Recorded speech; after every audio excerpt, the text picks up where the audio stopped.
Hello everyone, topic start करने के पहले एक छोटा सा instruction.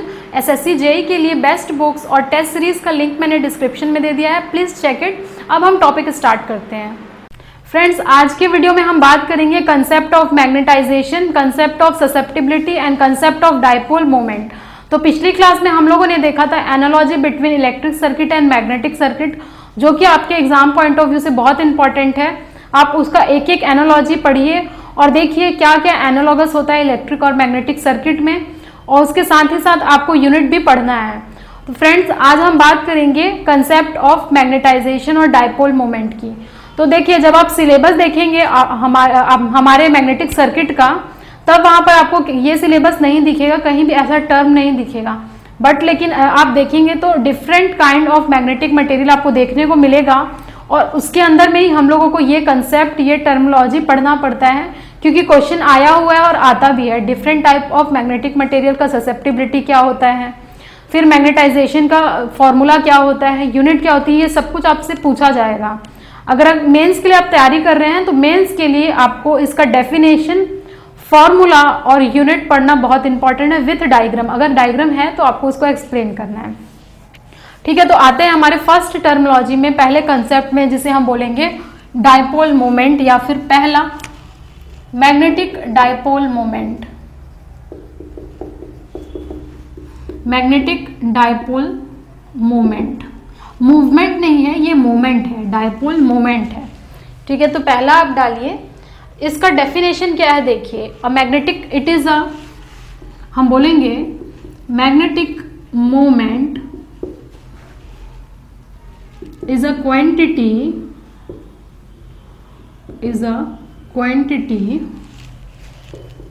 that describes the magnetic strength,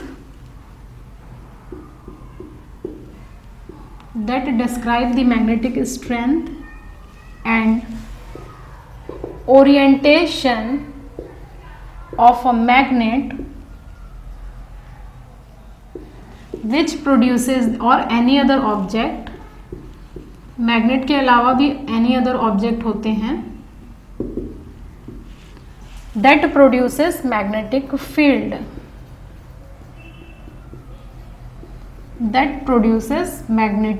field, यानी कि हमारा मैग्नेटिक मोमेंट, देखिए कभी भी मैग्नेट हम लोगों ने देखा था डाइपोल के फॉर्म में होता है। अगर आप एक बार मैग्नेट ले रहे हैं या फिर कोई टुकड़ा ले रहे हैं मैग्नेट का, आप उसको तोड़े, अगर वो दो पार्ट में डिवाइड होता है तो भी वो डाइपोल के फॉर्म में ही होगा। अगर नॉर्थ है तो साउथ होगा, दूसरे में भी नॉर्थ है तो साउथ होगा, कभी भी ऐसा नहीं होगा कि सिर्फ एक पोल होगा। तो मोनोपोल कभी भी एग्जिस्ट नहीं करता in case of a magnet. Magnetic dipole moment, तो मैग्नेटिक मोमेंट क्या बोलता है, it is a quantity which describes the magnetic strength and orientation of a magnet और any other object which produces magnetic field. अगर कोई magnet है या फिर कोई अदर ऑब्जेक्ट है, मैग्नेटिक मटेरियल, जो कि मैग्नेटिक फील्ड प्रोड्यूस कर रहे हैं, तो मैग्नेटिक मोमेंट उसके स्ट्रेंथ को बताता है, साथ ही साथ वो ओरिएंटेशन भी बताता है कि किस डायरेक्शन में है, ओरिएंटेशन बताता है। तो ये इसका जनरल देखिए डेफिनेशन हो गया। अगर आपसे कोई पूछता है तो आप इस तरीके से एक्सप्लेन कर सकते हैं। लेकिन अगर आपको कोई टेक्निकल डेफिनेशन पूछता है तो टेक्निकल डेफिनेशन देखिए इसका क्या होगा। सपोज हमारा क्या है, ये एक कॉइल है, ठीक है, कॉइल है जिससे करंट आई फ्लो हो रहा है, और उसका कुछ एरिया ऑफ क्रॉस सेक्शन होगा। तो इसे यहाँ पर एक मैग्नेटिक मोमेंट आएगा जिसको हम बोलते हैं म्यू से इसको डिफाइन किया जाता है। ये परमिएबिलिटी नहीं है, ये म्यू मैग्नेटिक मोमेंट वाला है, जिसको हम एक बार से शो करते हैं क्योंकि वेक्टर क्वांटिटी होती है। तो इसमें आपको सेकंड पॉइंट लिखना है, मैग्नेटिक डाइपोल मोमेंट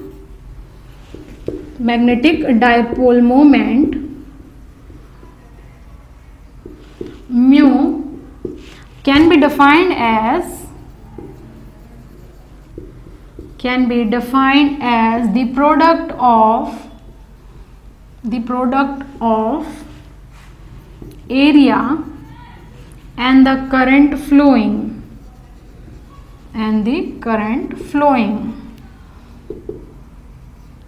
I। यानी कि I इंटू ए का प्रोडक्ट होता है हमारा मैग्नेटिक डायपोल मोमेंट, जिसे हम म्यू बार से शो करते हैं, और ये होता है A इंटू कैपिटल I ले लीजिए, आप स्मॉल I ले लीजिए, कोई प्रॉब्लम नहीं है, I। ठीक है, ये देखिए ये एक वेक्टर क्वांटिटी है, तो इसका कुछ डायरेक्शन होगा जिसे हम एक यूनिट वेक्टर से रिप्रेजेंट करते हैं, एन कैप हम बोलते हैं। तो ये भी करेक्ट है, लेकिन डायरेक्शन दिखाएंगे तो ज़्यादा अच्छा रहेगा। तो ये इसका फॉर्मूला हो गया A into I into N cap, ये यूनिट वेक्टर है। यहाँ पर मैंने ऊपर में बार लगाया है, तो हम बोल सकते हैं it is a vector quantity, it is a vector quantity. Unit की बात करें तो यूनिट क्या हो जाएगा, यूनिट क्या हो जाएगा डायपोल मोमेंट का, एरिया है ये, where A is the area, capital A is the area. Area का यूनिट क्या होता है मीटर स्क्वायर, करंट का यूनिट होता है एम्पियर, तो इसका यूनिट हो जाएगा एम्पियर इंटू मीटर स्क्वायर या फिर एम्पियर मीटर स्क्वायर, ये इसकी यूनिट होगी। मैग्नेटिक डायपोल मोमेंट, फिर से मैं एक बार एक्सप्लेन कर रही हूँ, it is a quantity that describes the magnetic field strength and the orientation of a magnet और any other magnet which produces the magnetic field. जो मैग्नेटिक फील्ड प्रोड्यूस होता है करता है वो एक क्वांटिटी है, और ये क्या होता है it is the product of the current and the area of cross section. तो ये हमारा हो गया फर्स्ट डेफिनेशन, पहला कंसेप्ट। इसे आप नोट डाउन करिए, ये आप डायग्राम बनाइए। अगर आपको डेफिनेशन पूछता है तो बस आप इतना लिख करके जाइए, आपको फुल मार्क्स मिलेंगे। सेकंड हमारा कंसेप्ट आता है मैग्नेटाइजेशन का। मैग्नेटाइजेशन टर्मिनोलॉजी, और इसको हम बोलते हैं इंटेंसिटी ऑफ मैग्नेटाइजेशन भी कहा जाता है, intensity of magnetisation.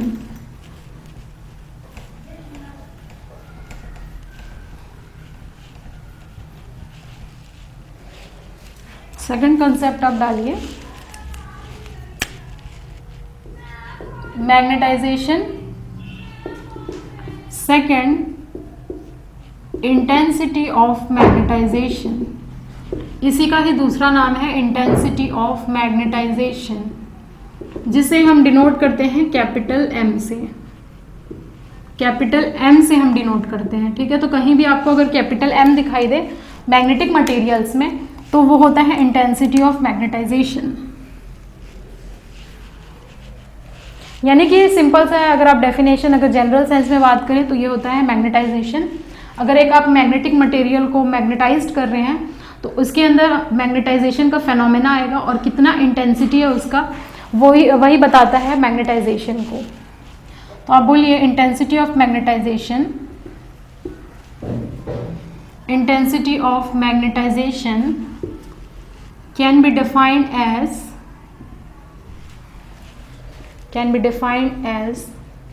the magnetic dipole moment, जिसे हम बोलते थे म्यू पर यूनिट वॉल्यूम, यानी पर यूनिट वॉल्यूम में कितना डायपोल मोमेंट क्रिएट हो रहा है और मैग्नेटाइज्ड हो रहा है, उसको हम बोलते हैं मैग्नेटाइजेशन, कैपिटल एम। होता है क्या है हमारा magnetic dipole moment, magnetic dipole moment upon में वॉल्यूम, ठीक है, जिसको हम बोल देते हैं म्यू अपॉन में V, where V is the volume, ठीक है। यूनिट आप देख लीजिए, यूनिट इसका क्या हो जाएगा, देखिए अभी हमने देखा था डायपोल मोमेंट का यूनिट क्या होता था, डायपोल मोमेंट का यूनिट होता था एम्पियर मीटर स्क्वायर, वॉल्यूम का यूनिट होता है मीटर क्यूब। तो यहाँ से आप देखिए मीटर स्क्वायर और मीटर क्यूब में से मीटर स्क्वायर कट जाएगा, सिर्फ एक मीटर बचेगा। तो यहाँ से यूनिट निकल के आया एम्पियर पर मीटर। तो यूनिट आप लिखिए, unit of M is equal to ampere per metre. Important है, फॉर्मूला के साथ साथ आपको यूनिट भी पूछता है, तो इसका यूनिट आप ट्रिपल स्टार मार्क करिए।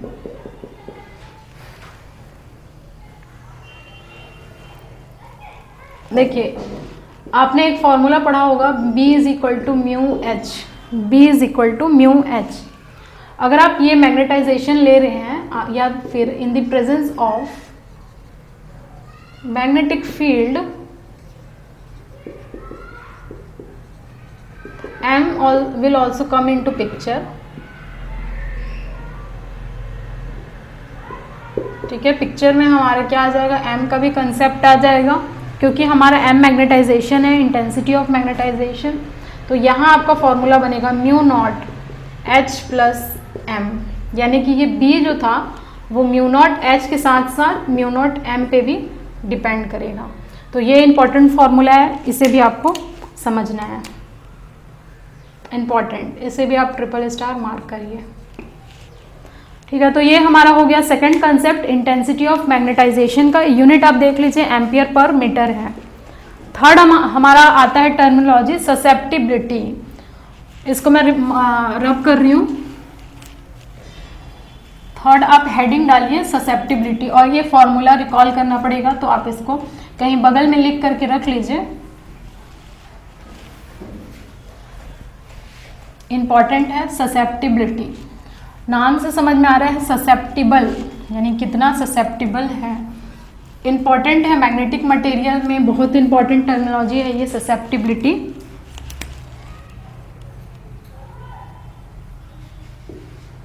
ससेप्टिबिलिटी मैग्नेटिक मटेरियल में हम इसे काई एम से शो करते हैं, ठीक है, काई एम से शो करते हैं। इसका डेफिनेशन क्या होता है, देखिए ससेप्टिबिलिटी ये हमारा शो करता है कि एक तो ये प्रोपोर्शनलिटी कांस्टेंट होता है, सेकंड ये इंडिकेट करता है मैग्नेटाइजेशन का, it is a proportionality constant, proportionality dimensionless quantity, कोई भी इसका यूनिट नहीं होता है, dimensionless constant which indicates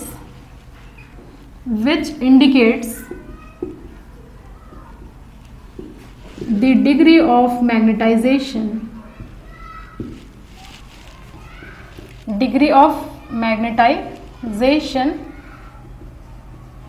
when external field is applied।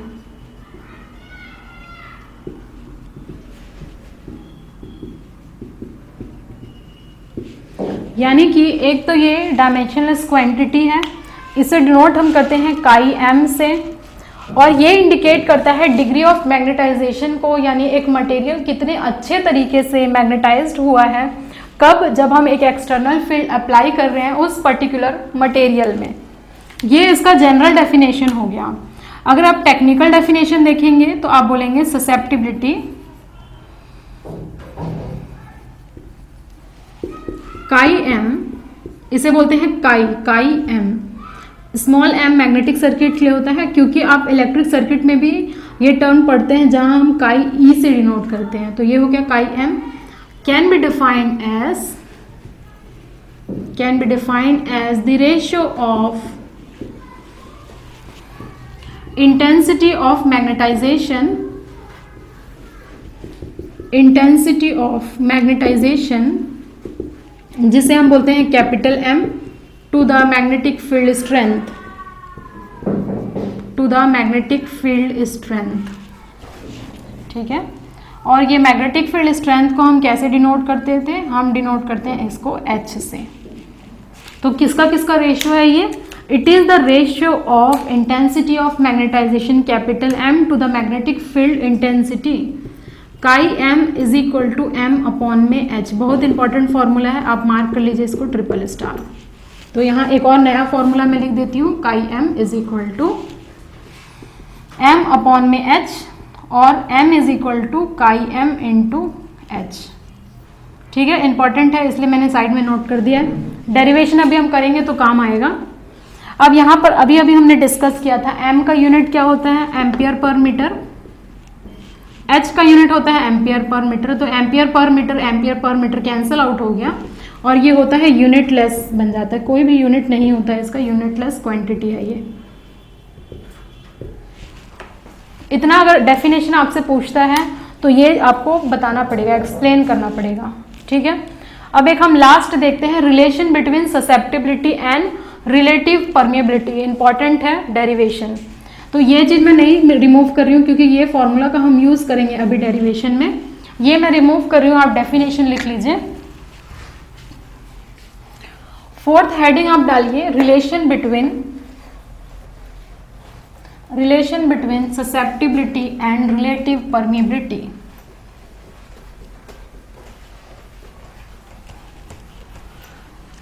Fourth आप डालिए relation between.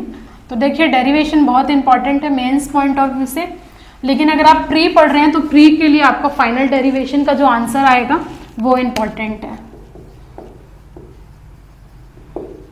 Relation between susceptibility, जिसे हम बोल रहे हैं chi M, and relative permeability,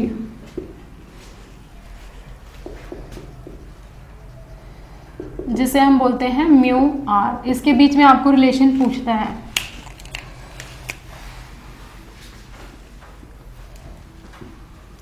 देखिए ये फॉर्मूला का यूज करिए। In the presence of magnetic field m will also come into picture, b is equal to mu naught H plus mu naught m होता है। तो first equation मैं लिख लेती हूँ, mu naught H plus m, this is the equation 1। बहुत ही simple derivation है। जब आप m की वैल्यू देखेंगे तो m की वैल्यू आ रही है काई m इंटू एच, इसको आप इक्वेशन 2 मान लीजिए।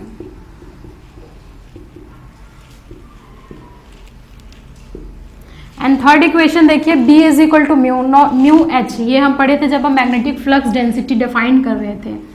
तो b is equal to mu H, equation 3 मान लीजिए। अब आपको क्या करना है, इस इक्वेशन 2 और 3 की वैल्यू को 1 में पुट कर देना है, यानी कि b के जगह पे म्यू एच पुट करना है और m के जगह में हम लोगों को पुट करना है काई m इंटू एच। पुट करिए, बताइए कितना आ रहा है। तो ये हो जाएगा, लिख लीजिए पहले, putting the value of 2 and 3 in equation 1। First equation में पुट करते तो हमें क्या मिल रहा है, देखिए b is equal to mu H and mu naught तो एज इट इज रहेगा, h हमें कुछ नहीं करना है, m के जगह में आपको रखना है काई m इंटू एच, ठीक है, काई m इंटू एच। यहां से h आप बाहर निकाल लीजिए, तो mu is equal to mu naught H 1 plus chi m, यही बचेगा, ठीक है। उसके बाद आप देखिए यहाँ से ये h और यहाँ से ये h कैंसिल आउट हो जाएगा क्योंकि सेम क्वांटिटी है, कैंसिल आउट हो गया।